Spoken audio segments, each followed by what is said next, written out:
All right, so we got 0.127. Are we good with that? V squared over 64.4 there. And then we just do this same process again for B. That's what we would do.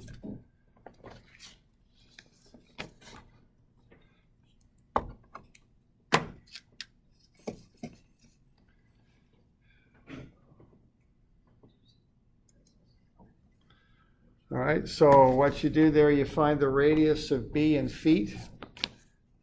Now, the radius is 1/8 of an inch, which is 0.125 inches, okay, because the diameter is 1/4 of an inch, so the radius is 1/8 of an inch. So if you take 1/8, you get 0.125 inches at B. That's the radius. So what you want to do is get everything into feet here. So 1/8 of an inch radius is 0.125 inches. And then 0.125 inches. What do we got? We got 12 inches on the bottom, 1 foot on the top. If you multiply that through, you get 0.10104 feet. So not very too big of an opening there. And that's really how this thing works, you know. You have a small opening there. So we're going to take pi times 0.0104 feet. We're going to square that.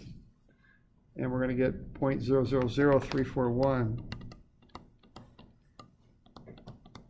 That's square feet.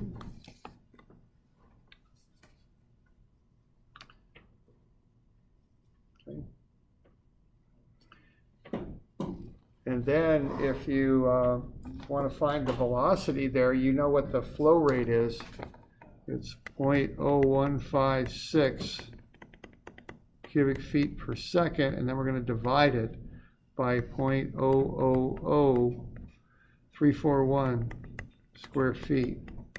And that's going to get us the velocity there, and it's up quite a bit. It's at 45.76 feet per second.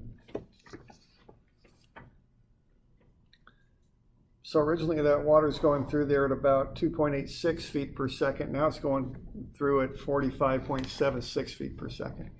So about 16 times faster because we've reduced the opening.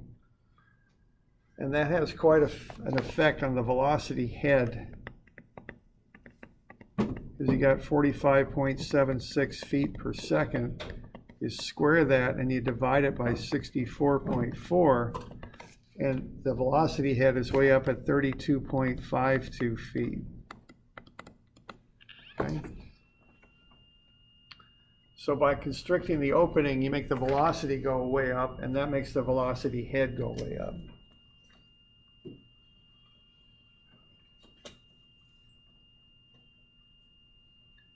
Okay. So what we got is a velocity head at A is small. It's 0.127 feet. At B, it's up quite a bit, 32.52. Okay. And that's really what makes this Venturi function.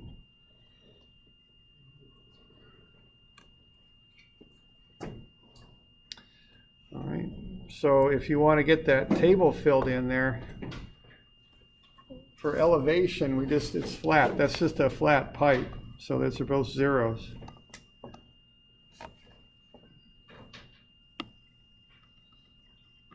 Okay, now the pressure head at A, you're reading a pressure there at 12 psi. If you look at that gauge at A. So the pressure head would be that times 2.31 feet. So the pressure head there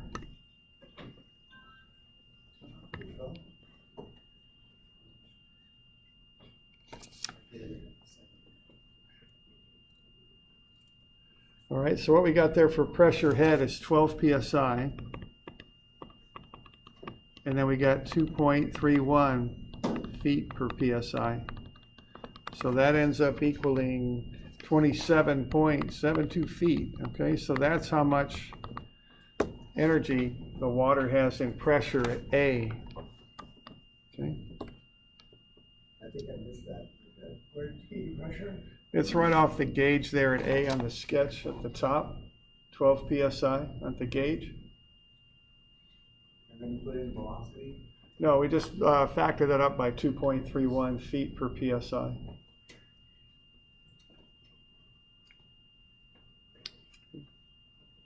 So we're just taking that pressure and converting it into feet by multiplying it by 2.31.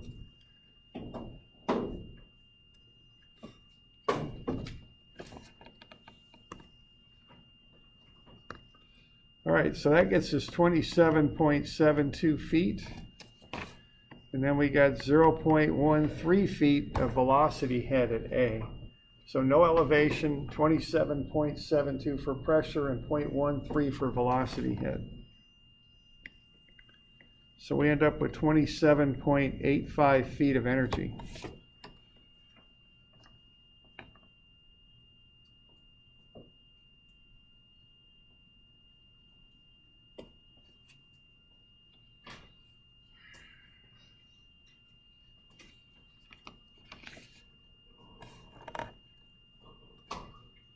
Doing all right with that? Okay. Now we're assuming no head loss going through this thing. So what that means is at B we got the same amount of energy, 27.85.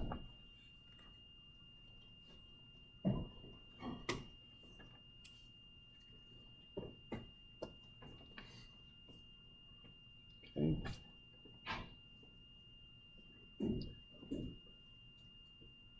So we got 27.85 feet of energy to work with. What's the pressure head there at B?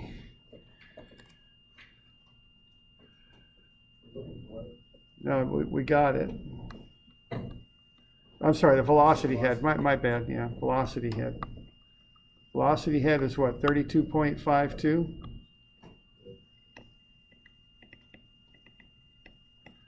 So what does that mean the pressure head is at B? Yeah, it's a negative number, isn't it?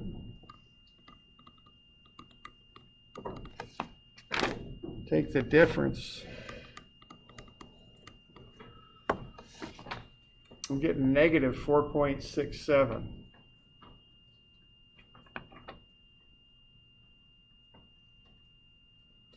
Okay, which seems odd, but that's how this works. That's how this device is made. The intent is to have a negative pressure there, because the other word for a negative pressure is a vacuum. Yeah. So the pressure there is going to be that negative 4.67. Is that, and that's a negative, what kind of pressure is that? Is that gauge or absolute?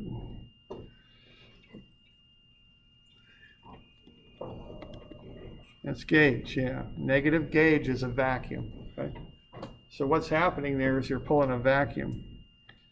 And you know that there's 0.433. So we got negative 4.67 is what we got, and that's feet. And we know we got 0.433 psi per foot. So if you multiply that out, you get about negative 2 psi. So we got negative 2 psi there. So 2 psi of vacuum is what we got. So what you can do with that is you can pull stuff in. If you've got a little chemical feed line hooked up with normal pressure in that chemical feed line, that'll push materials into that venturi there, okay? Whatever the chemical is you want to inject. I mean, that's how this works. So there's a lot of calculations with this, and I know it, and that's kind of why I set it up the way I did, so you kind of walk through it. But the concept is important too. If you take that water in a closed pipe and you make it go fast, and the way to make it go fast is to neck the pipe down, get that flow pushing through there, you're going to pull energy out of the system to make it do that. And the only place that energy can really come from is pressure. So you can drop the pressure by creating a venturi. That's the idea. So with this device here, we got the pressure down to negative 2 psi.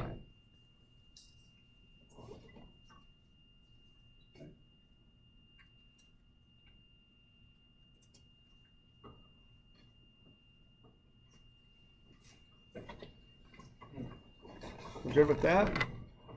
And you see this on injectors a lot. You know, if you've got chlorine, you know, if you ever see like those chlorine cylinders, they're hooked into a Venturi is how they're hooked in. You build up pressure in the cylinder just when the chlorine evaporates, right? And it creates the pressure, and that just pushes the chlorine into the water, which is what you want. Okay.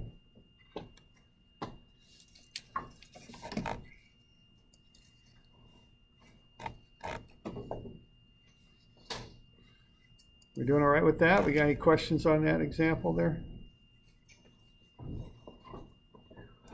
Can you run down just real quick one more time? Mm-hmm. How would an operator know to use the square root versus not using the square root? Okay, you just follow you kind of decide what it is you're trying to find. Okay? If you're trying to find the velocity head, you square it. If you know the velocity head and you're trying to find the velocity, you got to do a square root. Got to what? Do a square root. So it kind of depends which way you're going. So I'm looking for velocity head, square rooting it, and if I'm looking for velocity. Okay, if you got velocity and you want to get to velocity head, and what velocity head is v squared over 64.4. So what you're going to do there is the square root. So when I look for velocity head, then I'm square rooting it. No, I'm sorry, my bad. You're going to square it. You're going to square it. It's because you're doing v squared over r. So you're going to square it.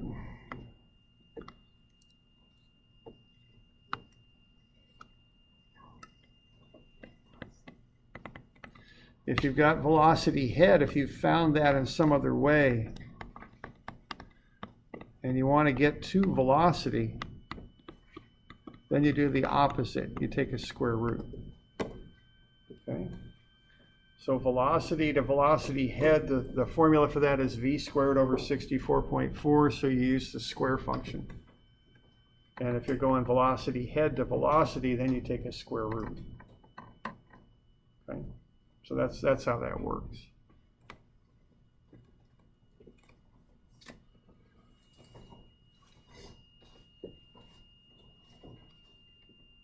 You all right with that? Okay.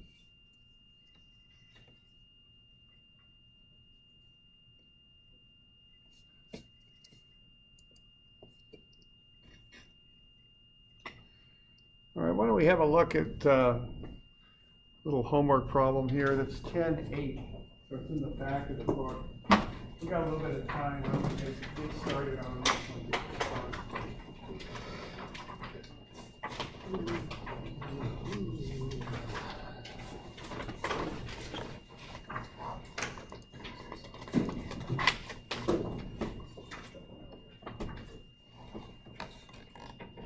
Let's look at an elevated tank. And let's say we've got head losses for the different sizes of pipe and cost. That's given there. Let's design this pipeline.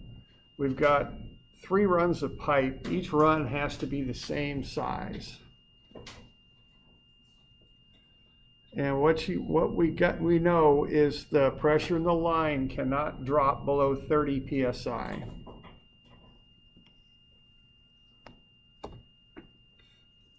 Okay. So we don't want the pressure in that line dropping below 30 psi. And what we want to do is pick pipe sizes from A to B, B to C, and then C to D. Okay. All right, how many feet is 30 psi? Let's start with that.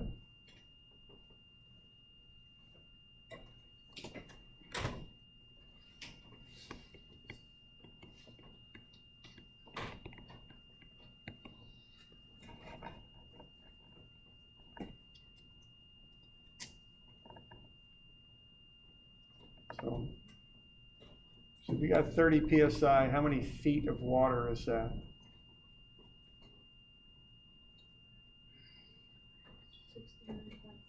Yeah. with that? 69 plus? Everybody getting to that okay? 69 feet plus?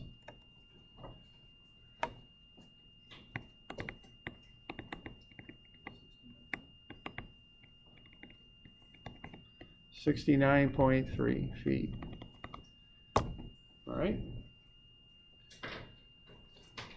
So if you get a hydraulic grade line plot for point B, what's the elevation of that point on the hydraulic grade line at B? What will that elevation add up to?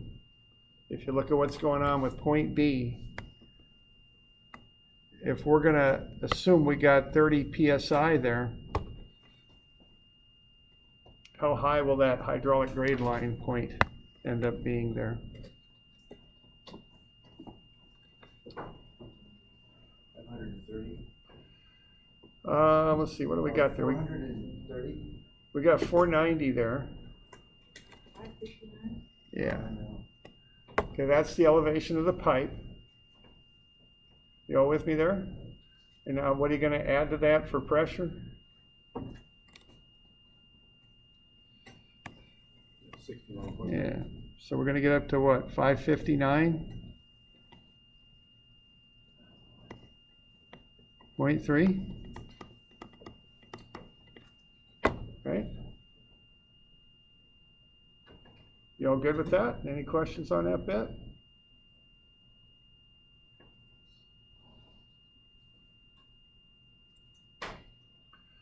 So what I'm doing here, I'm making this into a hydraulic grade line. Right?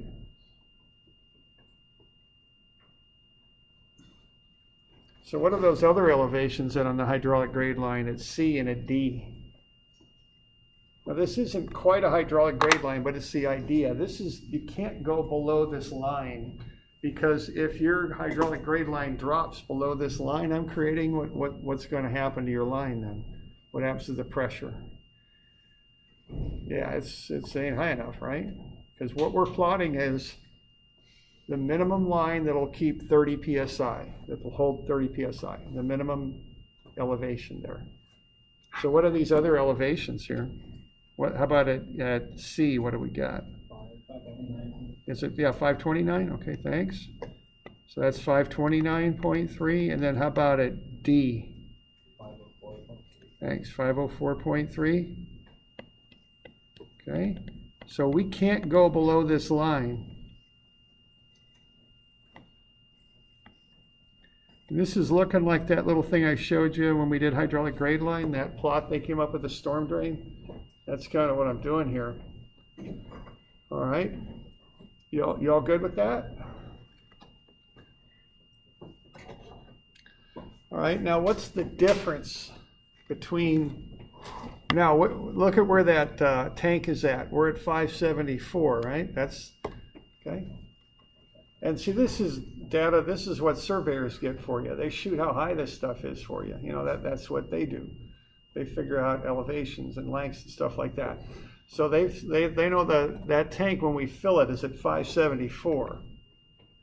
So how much drop can you have between A and B in that line? How much, what would be the drop in elevation there from A to B?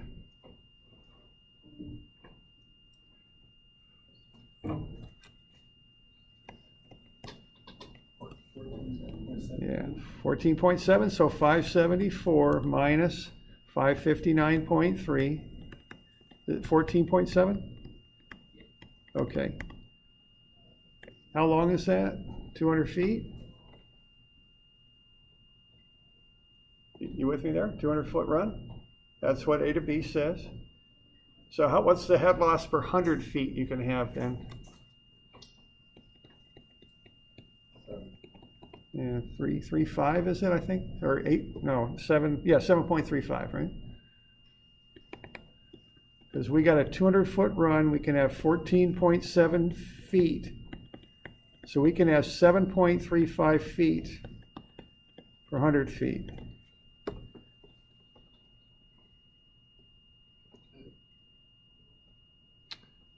So given that,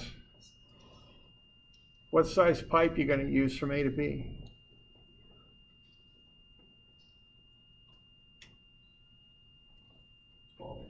Yeah, okay. You can't use 10-inch pipe because you got 9 feet of head loss per 100 there. If you use 10-inch pipe or smaller, you're gonna have too much head loss. The hydraulic grade line is gonna drop too low. See that again? If you, okay, well, what we got here for data on this top line is we got head loss per 100. That's what that pipe will do for the flow we want. So if I use 10-inch pipe in this location, that pipe has 9 feet of head loss per 100 feet. This is a 200-foot run. I'm gonna have too much head loss. If I use 10-inch pipe, my pressure will drop below the 30 PSI that I need. Oh, I get it, so you get 12. You gotta use 12. 5 foot. Yeah. Okay, so we gotta use 12-inch pipe for that first run. Okay. If you use a 10-inch pipe, it says 8 feet, what would happen? If you use a 10-inch pipe, it's 9 feet per 100 of head loss. Mine says 8 feet. 10-inch pipe, 8 feet / 100 feet. Does it say 8 on it? What does yours guys say? Is it 8. 8? Okay, my bad. It's changed then. Okay, so that's 8. Okay. If you use 10-inch pipe, you're going to have 8. And what are the other numbers then? Just so I, from the top, 4 inches. What? Is this 60 per 100. 60 flat? Yeah. Okay, thanks. How about 6 inch? 30 per 100. 30. I've changed this. I didn't realize I'd done that. Okay, 8 inch, 16. 16, and then 8, and then 5. Okay, thanks. Okay. All right. So if we use 10-inch pipe, we're going to have too much head loss. All we can get away with is 7.35 feet per 100. So if we use 10-inch pipe, the pressure is going to drop too low in that pipe. We're going to have too much head loss. The pressure will drop too low. Okay. Why is that? Because we can, to hold 30 PSI, we got to be at 559.3. Okay, we have to be, that's our elevation required for 30 PSI. Okay, so if we go too low, we're going to drop below 30 PSI. If we go too low in the pipe size? Yes, right, because the smaller the pipe, the more the head loss. Okay. So what we're finding out here is what kind of pipe we got to use for these runs so that we don't drop too low. Now I want to caution you on one thing though on this, okay? And what I want to caution you on is what elevation, if we go with 12-inch pipe, what's the elevation of the hydraulic grade line at B?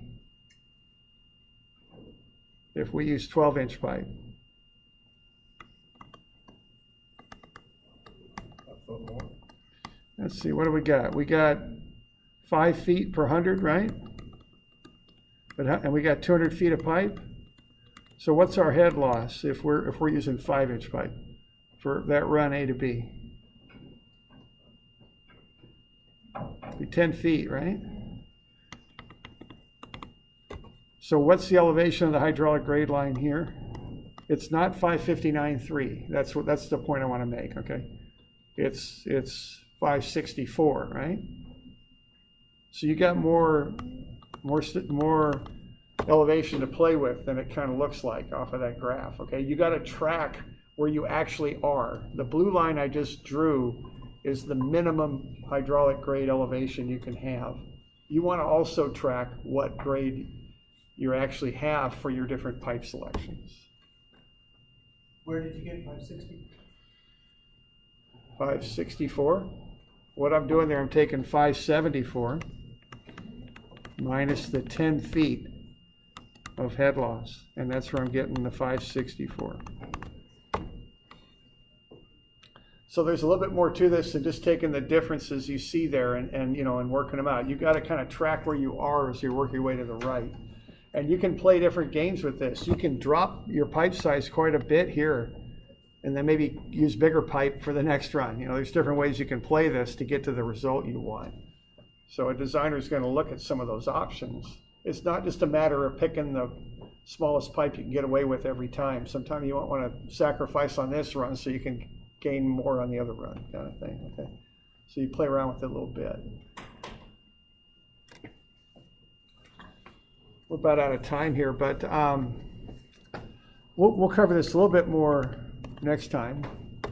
This one's just a little tricky, but it's just kind of for fun, this last one. So let's do 10.1 through 10.8, okay? And we'll make this due Monday, I guess. And 29, 36, is that the 4th maybe of November? I'm not sure, but I think it might be the 4th. Is it? 4th? 5th? The first, third, yeah. Oh, is it? Okay, 5th? Okay, thanks. Yeah, I think, yeah, okay. Yeah, right, 5th, okay. All right. So 10.1 through 10.8 we'll make due on Monday.